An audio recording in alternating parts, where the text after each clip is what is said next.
week of kind of hearing all of these big ideas and having these discussions to actually kind of start thinking about what does this mean for me and my future and tapping into our imagination. So with that said, I'll kick things off by just beginning by acknowledging the traditional custodians of the land that we're all joining from today, and pay my respects to elders past, present, and emerging. Also extend that respect to anyone joining us on Zoom or watching the replay in the future who might be Aboriginal or Torres Strait Islander. And, as we come into today's workshop in particular, which is inviting us to imagine different futures and different ways of living together, I think that in a lot of ways, this idea of imagination itself is an important act of resistance in systems or a system that often tells us, there is no alternative. Something that, Margaret Thatcher, I think, is famous for saying, there is no alternative, but there's always an alternative. And as we imagine post-growth futures that are grounded in things like well-being, community, and ecological balance, it's important to recognize that Aboriginal and Torres Strait Islander peoples and First Nations people globally have sustained really diverse cultures and governance systems and ways of living on this planet for tens of thousands of years. And so a lot of today's conversation will hopefully remind us that other worlds and other futures are not only possible, they have existed before, and many continue to exist today, and they can exist in the future. So with that said, welcome to our final session of NENA's Post-Growth Futures Week. Throughout this week, we have been exploring lots of different dimensions of what a post-growth future could look like, from things like localization to regenerative business. We've looked at degrowth, simplicity, gift economies, decolonization. And so today's session is going to ask us a little bit of a different question. What might a post-growth future actually feel like in everyday life? And I think at a time when our dominant system is making it so hard to imagine alternatives, this is going to be a great opportunity to reconnect with our imagination and really use our imagination as, a bit of a collective and political act. And so together we're going to be exploring what, our homes, our neighborhoods, our relationships, work, communities, whatever it might be, could look like, kind of beyond just this idea of a society that's organized around endless growth or GDP. And so this session is going to be more interactive and participatory than some of the others throughout the week. And so I really encourage you to lean into having conversation and, sharing your own lived experience or ideas or insight. And with that, being respectful of everybody else's whose might differ to yours slightly. And then for those of you who don't know me or haven't met me yet, my name is Tiana Jovanovic. I am a board director at the New Economy Network Australia. I am on the strategy group and I run NENA's coordinating hub, which is the kind of operational and administrative arm of the organization. And I'm also a convener of the systems change and the storytelling hub. And today's session is supported by NENA's storytelling hub, which explores the role of narrative and imagination and cultural storytelling in shaping systems change and new economic futures. If this session resonates with you, I'll share more at the end of the session for how you can join NENA and continue participating in the future of our storytelling conversations and initiatives. I'll shamelessly plug that the Storytelling Hub is the hub behind NENA's Voices of the New Economy podcast. And we have an episode of the podcast where we have interviewed Michael Bayliss, our speaker today. So if you want to get to know Michael and his story and his work a little bit deeper, feel free to give that a listen after our session. Now, our host today is Michael Bayliss. He is the host of PGAP, the Post Growth Australia podcast, and a researcher and communicator whose work is focused on degrowth, sustainable urban planning, and post-growth futures. Through the many conversations that he has had with leading thinkers, activists, and practitioners, his work explores what societies beyond endless economic growth could look like in practice. And his work focuses particularly on how things like urban design, housing, transport, and community infrastructure can support more resilient, equitable, and ecologically sustainable ways of living. So with that said, I'm going to stop sharing my screen and I'm going to hand over to Michael to kick things off for today's session. Thank you very much, Tiana. I think my Zoom knows that I've got an audience, so it keeps saying internet is unstable at me at the moment. So if anyone's having problems hearing from me, if I'm breaking up, just let me know. It's at the screen.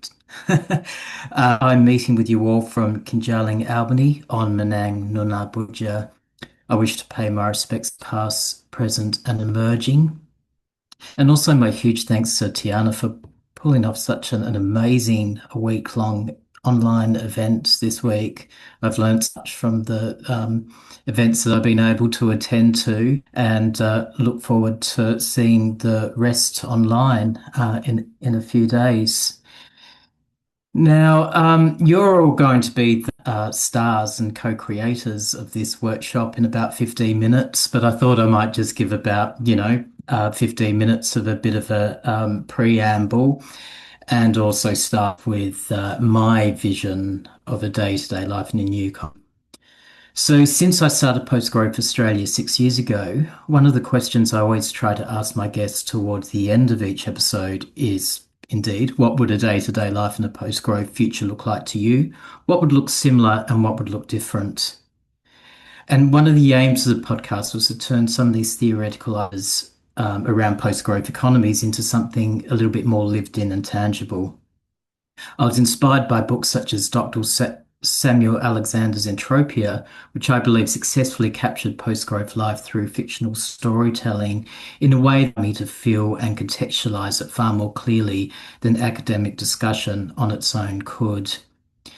This was one of my aims when I started the podcast in 2020, to make post-growth more conversational and reassuring for listeners, many of whom understandably feel anxious about what a degrowth future might mean for their lives.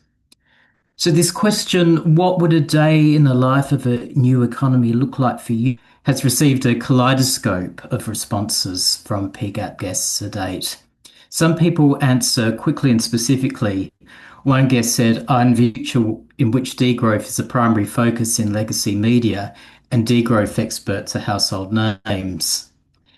For us, Anitra Nelson, who some of us heard speak yesterday, was a question on PGAP and offered a vivid and detailed description of a day from morning to evening, highlighting the stark differences in work priority rhythms compared to our current lives. Alongside the contrasts, I've noticed many similarities. A common is a desire for more time, for creative pursuits, gardening, and working fewer hours. This is one of the most main aspects of degrowth for many people. The day in the life question certainly inspires reactions. Some guests embrace it enthusiastically, others feel perhaps a bit initially stumped. There can be some roadblocks in bringing academic ideas into the everyday and the tangible. Occasionally, it even invites resistance. One guest in no uncertain terms that they hated the question. I've reflected on whether to remove the question altogether. I've wondered if it's too speculative, utopian, or wishy-washy, or something lame. Sometimes, depending on the guests, I do, because I feel it simply won't land. For the most part, though, I've kept it. While it can elicit discomfort or vulnerability, I think it's a necessary exercise for our imaginations. One of the many travesties of growth-based capitalism, as Tiana has mentioned, is insidious ability to curtail our capacity to imagine anything beyond the paradigm by instilling the myth that the current economic system is not only the only one that works, but it is as physically infallible as gravity or night, and even though it really is nothing more than a story co-created by collective consensus. Every time we allow ourselves to crack open these core assumptions, even slightly, I believe we're doing powerful work in liberating our minds from the status quo. I think it's important to bring these ideas into existence, even though they don't yet exist in physical reality. Many stories have enormous influence on the imagination despite not being real. Mickey Mouse are deeply ingrained in the cultural zeitgeist, so they may as well exist. What I'm saying is we don't need to treat storytelling as fanciful. I'm skeptical that better societies can manifest materially without first being imagined. This is the intention of today's workshop.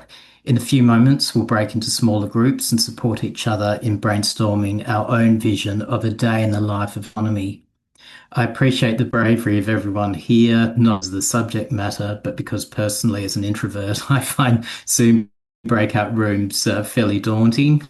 With that in mind, I'll start with my own personal vision to get the ball rolling. This year, I realised that although I've asked so many others to share their visions, I never shared mine. That changed when I gave a guest presentation on degrowth to a postgraduate's class studying sustainable futures.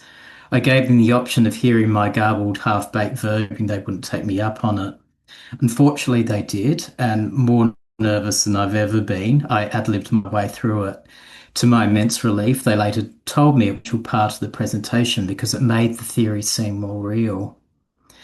This time I prepared some notes. Hopefully, I'll sound a little bit more coherent.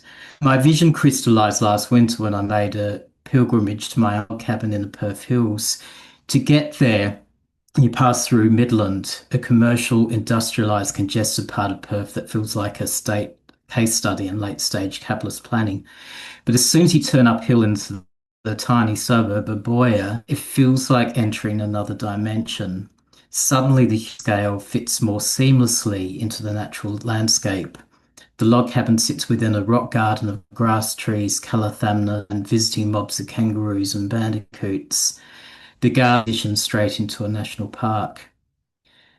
The house itself is pretty frugal, so I question whether it's truly habitable. And yet, being there instantly slowed me down, simplified my life, and recalibrated into a continuity with the start country around me. With that in mind, a day in the life for me might include the following features in a post-growth world. So firstly, the space I wake up in is designed for comfort and pleasant aesthetics, but not excess or hoarding. Industry has become localized and closed loop, so consumers are no longer shipped in from overseas. If something breaks, I repair it or take it to a local repair cafe. Everything is constructed locally and takes time. We have few options, but of much higher quality. Built-in obsolescence no longer an option. My home is not a tiny house, but it is small, with much of the space being veranda or semi-outdoor. It's made from high-quality sustainable materials, built with design principle, and blends into the natural landscape rather than dominating it. The streets connecting my home with others are pedestrian paths, cycle paths, and trains. Motor vehicles are mostly a thing of everything is walkable or cyclable because communities are largely self-sufficient rather than satellite suburbs requiring long commutes. Human areas are subtle and mostly hidden by native trees and foliage. There is a wide variety to suit different life stages, household types, and needs. A mix of densities is evident. Housing is a fundamental right and considered a community asset. The right dwelling is matched to the right person with community support, which manages your needs change throughout your life. Walking down the street, there are community gardens, repair cafes, food swap, bulk stores, libraries, and meeting hubs. There is beyond cottage industry in scale, certainly no chain supermarkets or large-scale factories. Entertainment and creativity are abundant. Poetry and music jam venues, outdoor art, jazz clubs, bush doofs. Currency exists, but most exchange happens through mutual aid or favour. The street merges seamlessly with bush corridors. Instead of shutting ourselves off from other species or making spaces dangerous for them, there is a successful intermingling intermingling kangaroos, carnabies, black cockatoos, and many others. Thanks to the proximity of communities, permaculture plots, and market gardens, food is abundant, local and seasonal. Does centre around fruits, vegetables, root vegetables, starches, legumes, pickles, preserves, and bush foods. Many of our current tastes and dishes would need to adapt to this new reality. Most work revolves around repair, gardening, preserving, maintenance, and community facilitation. While the community has a strong village atmosphere, it's a deliberate effort to avoid the cloying or conservative aspects of traditional village life. Difference, diversity, and self-expression, no matter how eccentric, are welcomed. People are not judged on what they are or factors beyond their control. Where judgment has to exist, it's directed on helpful traits for communities such as narcissism, selfishness, materialism, and aggression. Even there's an emphasis on both calling out and calling in. Local First Nation language, wisdom, storytelling, and stewardship are taught as a priority in every school. One of the most distinguishing features the community is stable on scale. There is no push for constant growth. Beyond the community lies a combination of First Nations managed lands and rewilding. There is no constant din of construction, no earth movers, no looming threat of losing the local bushland. Expansion is not considered progress. If the community becomes smaller, the reaction is not horror. The relief of knowing you'll never lose where you live to develop is perhaps the single thing I look forward to most in a degrowth society. And perhaps one last thing is a last distinction is that travel is a lot less frequent. Although some travel is still possible, it is slow travel mostly by train. It is something once in a while to broaden our perspectives, not to habitually crave from the mundane grind. As the communities are designed so fully and we're so connected to the land that sustains this community, we don't miss reduce travel because there's nowhere I'd rather be. That's some of my visions. Um, to me, that's an idea of a lovely future. For some of you, it might not be, but this is where we all get together in our groups and maybe for the next 40 minutes brainstorm some key features that you'd like to see in your own Vision to Grow Future. And maybe in about half an hour, 40 minutes, we can get to the big group and share with a larger group some ideas that you come up with. All right, everyone should be returning to us now. There they are. There are some lovely. Oh, I'm seeing everyone's faces now. No one's scared now that they've all been in breakout rooms. Um, it's lovely to see everyone's faces. Don't feel like you have to keep your cameras on if you don't want to. But we will be getting some people to share. Um, how was that? How I hope everyone had some lovely discussions. What we might do is if anyone wants to kind of add some commentary and things into the chat as we go, feel free to. If something came up with one group that kind of resonates with what came up with your group. But what I was going to do is I was just going to ask each of the groups one at a time to kind of share with us what the common themes were or some key insights that arose were. So I'm going to begin with the first group, which had, I just realized it had two Robins, Malcolm and Ilario in that group. So if anyone from that group would like to pop their mic on and kind of share, Michael's going to take note of some of the themes and things, but feel free to share. Okay. You want Excellent, me Robin. to? Yep, Absolutely. okay. It's only because I took some notes while people were talking. So we've got two Robins. Yep, the other Robin talks about the opportunities to manage waste better on site rather than to ship waste off where groups are living, communities are living. Robin also has a big background in co-living, cohabiting sort of experiences. So that's obviously a useful um, skill set to have when you're looking at things that we're looking at in this NENA and so on, and progress and how we can um, move in a different direction. He also talked about the local egg production. This is in New South Wales rural area near Wagga, or town, I think he said, and many people have now producing their own eggs rather than um, getting, and so I guess it's more a way of independence, food security, food independence away from the major kind of supermarkets.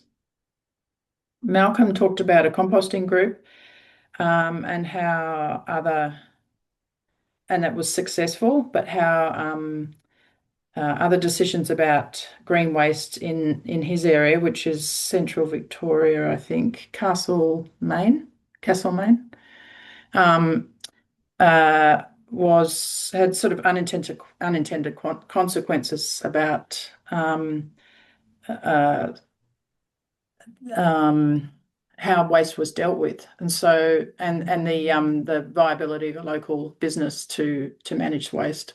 So the point came up then that if we're going through change, there will almost certainly be unintended consequences to things we change that we don't foresee. So that's something to think about.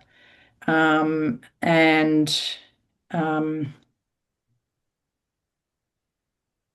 Malcolm was also interested. Oh, he also mentioned a local exchange trading system, I think, um, and also he really wants to see getting out of the collapse without too much suffering, and that extricating from a money economy is a challenge, which we all kind of accept. I think that will be a challenge. And for myself, I'm in a group looking to set up a co-living group. So that's a lot of fun to be in at the moment, and we're in the process of designing that group. And also, I didn't get to mention this in the group, but my vision includes livable cities and how we can repurpose cities and the materials within cities and the land that cities sit on, because they're often the best land because that's why they were built there, because that was a good place to build. So how we can repurpose basically cities to become groups of villages or communities that operate, with within a network, but also make use of all the massive amounts of infrastructure and materials that are already existing, and not to walk away from them. That's us. Wonderful. Thank you so much, Robin, and great to hear from Group One. So many practical examples as well. Just one question I had: did you get a sense, or you or anyone in the group, that there was overlap of visions of a post-growth future, or were there like many in the way of contrasts or differing opinions, or um, I don't think we had, but within our little group just then, the chat group, I yeah, don't think we had any difference of opinion. There was general, I think we're all kind of thinking in the same headspace. I yeah, think. yeah. No, it definitely sounds very like a lot of really good practical examples I from think, your group, which was yeah. great to hear. Yeah, I think we could have talked for a lot longer, put it that way, that's and good. got a lot more out of getting together. So yeah, it was very brief and a quick sort of opportunity, and also different skill sets that we have. So that's what community Mm, is about: having people with different different ways of thinking and also different skill sets. Yeah. well, thank Absolutely. you so much for that. Yeah. So the next group, uh, if any of these people would like to share, we've got Anita, Laura, Ruth, or Trevor. Do we have a spokesperson from that group who would like to share?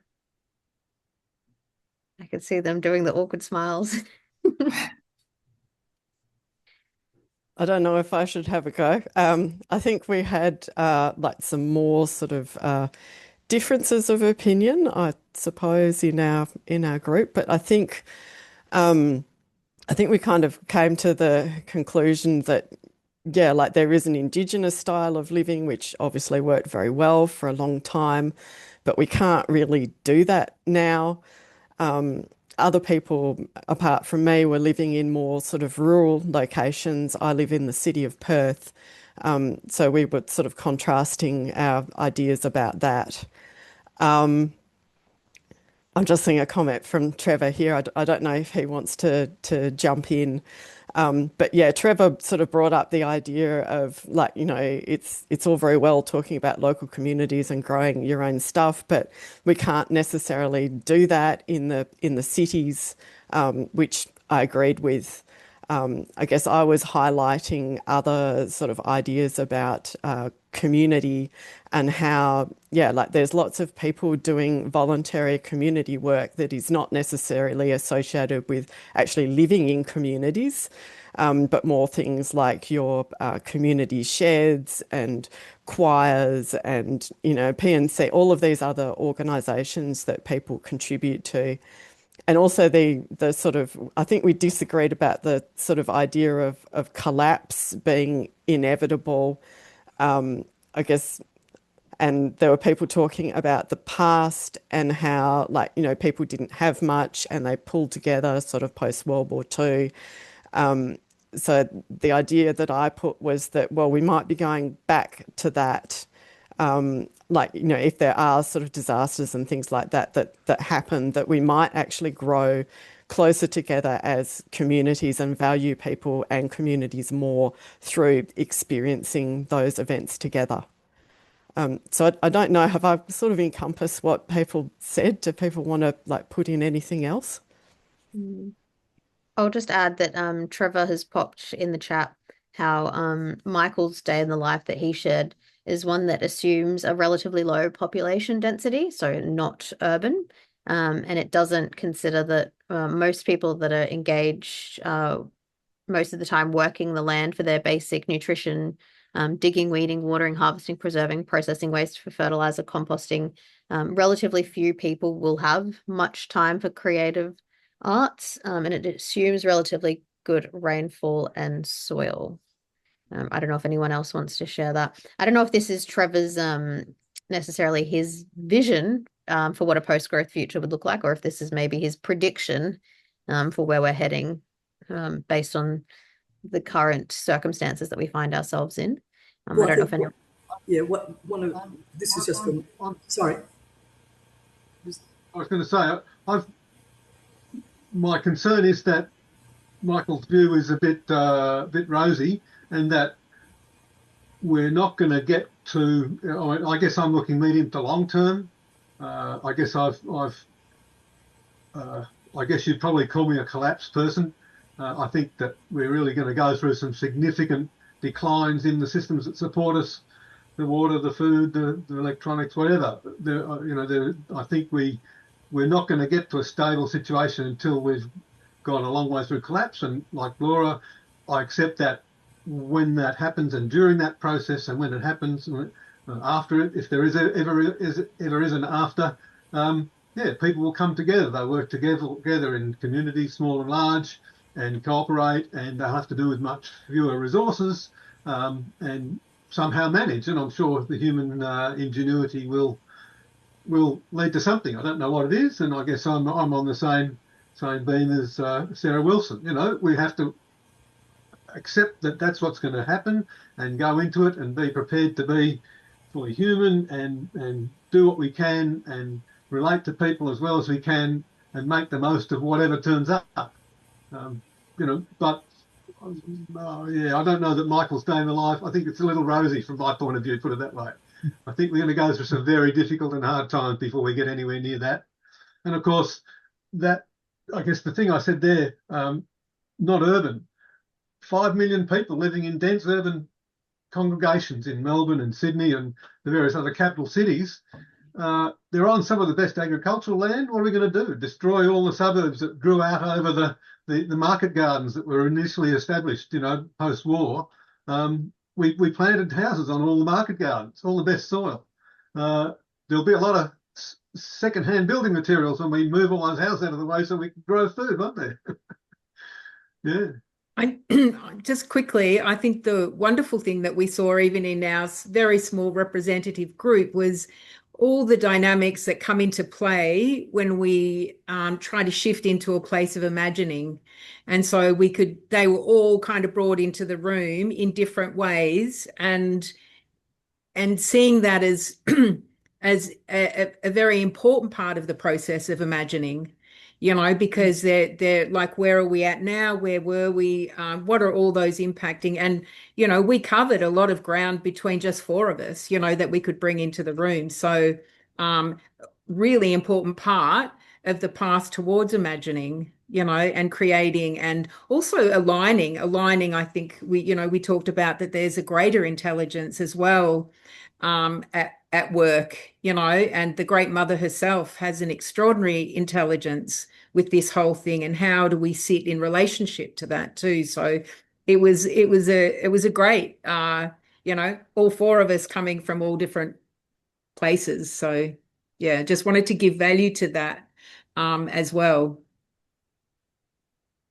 And I think that's a very good observation, like, that this space can allow, different and contrasting values in coming in, and that's definitely okay. And also, when we're discussing these things, there's sometimes can be quite a gulf between what we'd ideally like to see and also what is realistic, and what is likely going to happen over the next, half a century too. And I have very bleak days when I look ahead into the medium term. Don't get me wrong. So yeah, it's really good to see how contrasting opinions can nevertheless, meet and compare as well. So for room three, we had, if I'm not mistaken, Michelle, Rachel, and Suzanne. I was wondering if anyone from group three would like to summarize what the group discussed.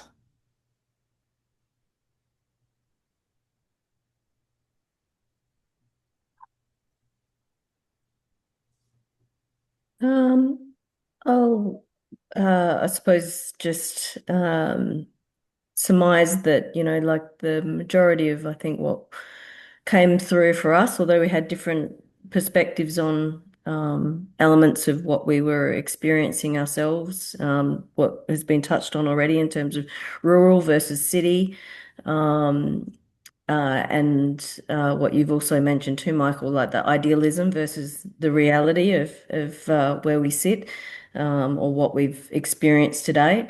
That there was definitely a common theme about the concept of sharing, like how can we get more into a sharing type community, where we're taking finances potentially off the table or somehow mitigating them or adding or creating some sort of value exchange, So whether it was communal living areas, we talked about lifestyle buildings and that similar to what it sounds like Robin talked about as well, co-living groups, where you've got, say, maybe, 8 over 55 ladies, sharing a common property and access to facilities, etc. Definitely touched on as well, again, how do we make maybe an inner city option, in terms of community living, versus what I've started to focus on, which is potentially outside of the cities. I'm actually around the corner from you, Michael, at Witchcliff in the Eco Village here at the moment, and looking around whether or not that's something that I want to be part of. But as I touched on with Michelle and Rachel, although the intention was here, I can see that in terms of the creation of this particular eco village, of wanting the diversity of individuals, small families, through to retirees, through to an over 55s unit. They've got plans for like backpackers and commercial precincts and short stay, and anything and everything seems to have been built within this particular eco village. But what seems to have evolved is that it's now pricing people out of the market. Like I certainly don't feel like I can actually afford to live in this, eco village as much as I'd like to be part of it. So I had an optimistic view that maybe I could speak to the developer and say, okay, well, this is what I'm envisaging and what could a value exchange maybe look like. And I got told, no, there is no conversation that's going to happen. It's either the amount that I to pay for the piece of land that I was interested in, or it's, that's not, they didn't see I suppose what I was hoping, which was that there would be more of a conversation around, okay, well, if I'm bringing this to the community, how can that maybe be valued in a different way, which isn't financial, isn't, me paying a premium for the land or something to that extent. So yeah, I am open to trying to learn and find out more, and I think that's also what I heard from both Rachel and Michelle. What's out there. We're still trying to, I suppose, find out what's the reality of living in community now versus what could be possible.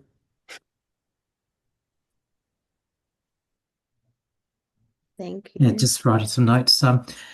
Yeah, thank you so much. Yeah, Witchcliff is a really magical part of the world, and like so many other things that are built on really good ideas, the market comes in and then prices everyone out of it. So that's one of the keys we got to do. We got to make places to live and have them inclusive and instead of exclusive. Yeah, definitely. Um, so yeah, has anyone who hasn't yet spoken have any thoughts to share with regards to their own vision or their exercise or the theme of today or moving forward?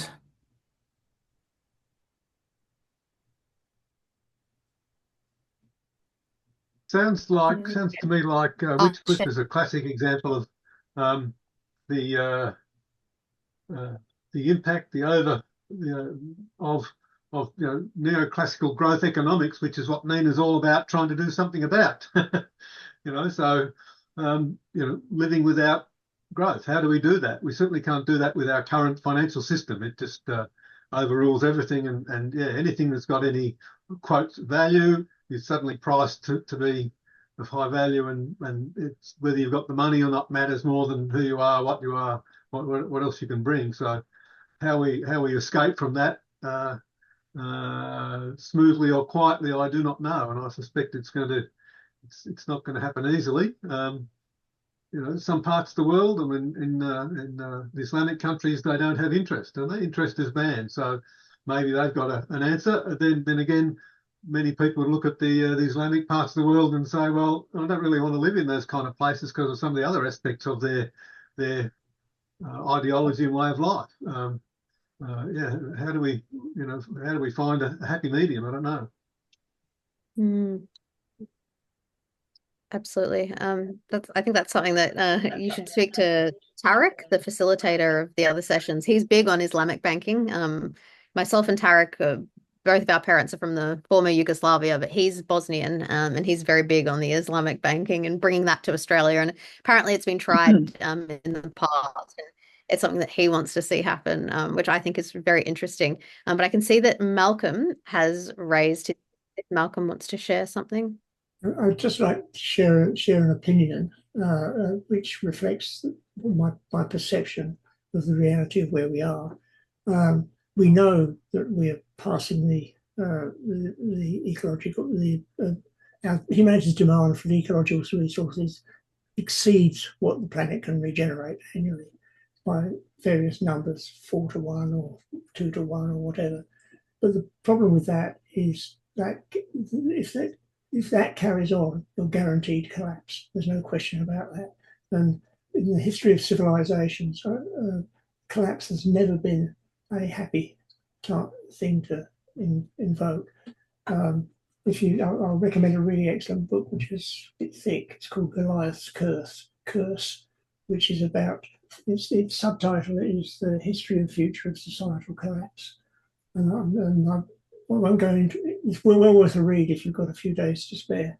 But the question is that we are in a situation now which is putting us headfirst into a catastrophic situation.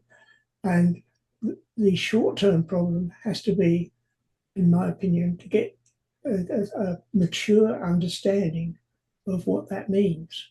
And rather than jumping off to the solution, which may be degrowth in one form or another, but saying, look, how can we move forward? Will the current system support that? And then you get all the vested interest coming in. But unless we have a mature discussion, and the lack of preparedness of society for that mature discussion is really exhibited in the paucity of participants in this event.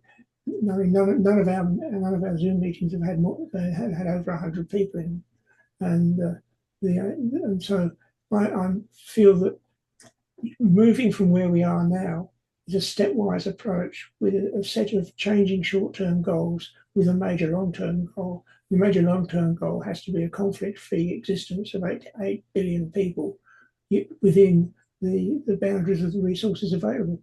And then you can analyse the methodology back from the solution. We tend to, I'm a great supporter of localisation, but extreme localisation may just not be feasible because what we look back on our Indigenous population in Australia, yeah, that was great when you had a population of less than 1 million people. Whether it would work if implemented in the same way or and with the same motivation for a population of 25 million, I've got great uncertainty. So, summarising, where do we go? How do we get there? How do we keep our options open so we don't disintegrate into a fractious as well as fractioned society? Absolutely. Thank you for sharing, Malcolm. I haven't read Goliath. Sorry, carry on. I haven't read Goliath's Curse, but NENA ran an in-person event in Sydney a couple of weeks ago with Luke Kemp, the author. Yeah. He did a little meet and greet with NENA. We collaborated with Regen Sydney for that. Obviously, I'm not in New South Wales, but I would have loved to go to that. And yeah, I think some interesting points are coming up here that reminds me of what was kind of being discussed in our first session of this series on Sunday with particularly Paul from Transition Australia. Yeah. He was saying how I think one of the challenges is that when we all have this idea in our head of what the future will look like or what it should look like, that's what creates a lot of like conflict between different groups that theoretically, like we all want, the same thing in the sense that we want the planet to thrive, we want people to thrive. And when we get really like attached to these ideas and our own vision of the future, we tend to see anyone who doesn't align with that as like we begin to other. And I think that's like a lot of the problem that we see happening, just in our society in general. And I think it's a good thing for us to remember in spaces like this that, even though we all have our own visions for the future and our own idea of a post-growth future, we have to be willing to accept that other people have different visions for a post-growth future. And I think do that in a way where we kind of like embrace it. And we just, sometimes I have to like remind myself, like, I can't control the future. I've just got to like go along with it. I'm here for the ride. And, all I can control are the things that I can control. I'll hand over to Laura. You've had your hand up for a hot minute. You're on mute, Laura. You'll have to unmute yourself. On the topic of different versions of the future, I'm actually going to hold up 4 books. So this is the first 2. All 4 of them are edited in Perth, and they all have elements of what I would call hope punk, which is more positive visions of the future and what that might look like. Also people sort of working together in groups and kindness and those kinds of things. So that's the first 2. Let me know when you want me to hold up the second 2. I'm just going to read aloud. One of them is called, is it Phase Change? Yep, Phase Change. And then we've got Eco Punk. Yep. I'm going to pop these in the chat as well for Oh, people. okay. And yeah, just so people can see. And what were the other two? The other two are these two. Probably Unlimited. tomorrow's parties has the most ones that I would call hope punk. And the reasons I've got all of the tags in them is because I'm about to write a paper which is going to include parts about the hope punk stories in these books. Excellent. Thank you. I've popped those in the chat for people to see if they want to be and paste that. Thank And I you for would sharing also that, Laura. point out that this one here, the Centre for Science and the Imagination recently had a session about using arts and sciences for positive futures. They've also produced a book I'm waiting for in the mail. But in the last webinar, somebody referred to this book. So this book has gone out to a very international audience of, I think there were more than 100 people. In fact, there may have been multiple hundreds of people on that webinar. Wonderful. Thank you for sharing. We used to have an arts and culture hub in NENA, and I would love to get the arts and culture hub going again to discuss things like this and to empower more people within our cooperative to kind of tap into the arts. I'm always reminded of there's a quote by, I think it was Tony Cade Bambara, and it was this idea that the role of the artist is to make the revolution irresistible. And I love that. And I think in spaces like this, where, academics like myself, we tend to get stuck in our echo chamber and we're talking about all these ideas. Sometimes it's good to remember that there are other ways that we can communicate those ideas out in the world. And I know that, Michael, you are a musician. So in a way, this is the type of thing that you do through your music and stuff, which is really cool. Nita, did you want to share anything? Yeah, I was just going to make a comment around, just for example, I've tended to work a lot of my life through the maternal gift economy, which is looking at like what we give unconditionally and, how the great mother doesn't leave an invoice for growing our silver beet. It's a complete unconditional gifting. And when I was listening to the workshop on economies, I had a sense that, we all have a different perception of what is a healthy and fair and reasonable economy with or without money and I see that we're also in the business of really intercepting patterning that has been so repetitious in the history of humanity, and that we really are standing now, and looking back at our ancestors and saying, look, the buck stops here. And how are we intercepting the patterning that has gone on? And there's so many factors with that, like trauma and all that. But I see just the value of how in our gathering, we actually potentize our thinking and imaginings. And I think there's a real call to that gathering and I remember, I think it was one of the workshops through NENA where you had pictures of like when you push the snowball up the hill, and how often in advocacy, we're so in that kind of, particularly like in things like this environmental stuff that is so difficult to be in that place of resistance for. And then I just, and it wasn't long ago where I just had this real aha moment that we really need to build exactly, I think, what NENA is doing and people everywhere are doing, is really potentizing the thinking and coming together and really sharing with that. And because I think then you create a synergy, like you create something which is greater than the part, the value of the parts. And yeah, it's kind of different. It's a very different, my work this year has quite a different context, and that imaging of the snowball was very helpful, actually.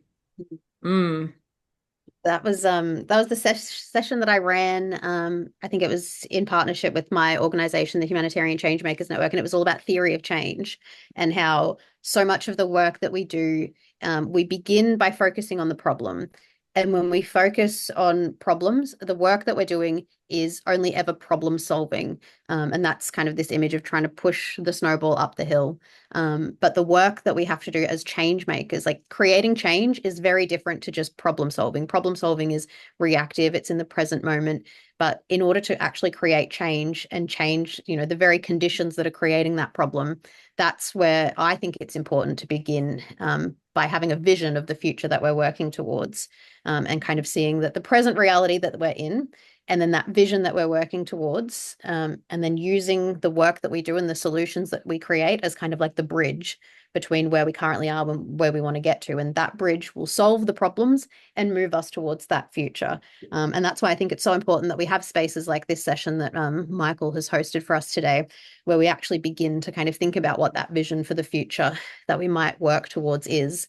And I think the challenge that, seems to be coming up for a lot of us in not just today's session, but every session throughout this week is like, okay, cool.